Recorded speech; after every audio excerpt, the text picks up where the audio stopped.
Lifting language barriers to improve lives. It's tonight's cover story. According to the 2020 U.S. Census, there are more than 1.1 million Hispanics living in North Carolina.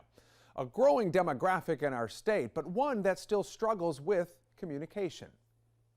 What do they see as lacking?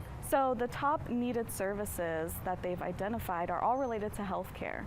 So the number one needed service is related to dental care.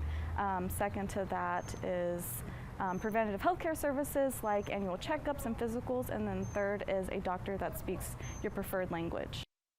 That was Soraya Ordonez from the Camino Research Institute. According to a study done by Camino, 73% of Hispanics in Mecklenburg County do not go to the dentist regularly.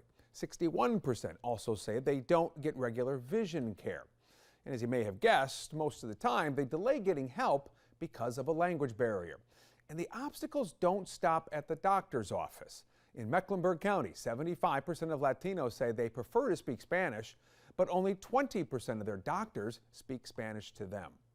One woman says Spanish speakers struggle with several tasks like registering vehicles, paying taxes, handling legal work, and even shopping. A group in South Carolina stresses the importance of having bilingual employees. WBTV's Natisha Lance has tonight's cover story. When we first arrived in Greenville, we felt that not many were very friendly to Hispanic people, especially those who did not speak English well or had accent like me. Edith Jimenez says she tends to favor Latino markets for buying essentials because that's where she can ask questions and get answers in Spanish. But shopping for a doctor is difficult. One of the biggest barriers experienced is the language barrier in the healthcare setting. Most of the time, the Hispanic community has to wait an extended period of time for an appointment because of having to get a medical interpreter on site. Edith says the lack of an interpreter prevents many in the Hispanic community from seeing a doctor or taking care of business.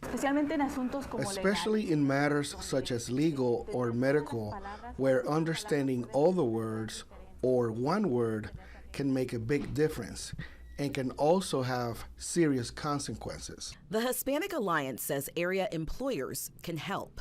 And so hiring bilingual workers to their practice is a great first step.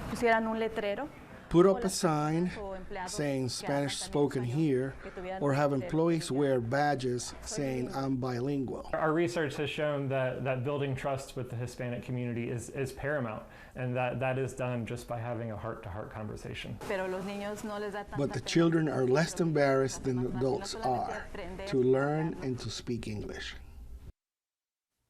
Natisha Lance reporting. A quick reminder, also here tonight, WBTV has a big milestone coming up. Our station is celebrating our 75th anniversary this July. To mark the occasion, WBTV is going to be live in different parts of our community every Friday, so that means tomorrow, WBTV's John Carter will be live in Plaza Midwood ahead of the Juneteenth Festival of the Carolinas, so you don't want to miss that.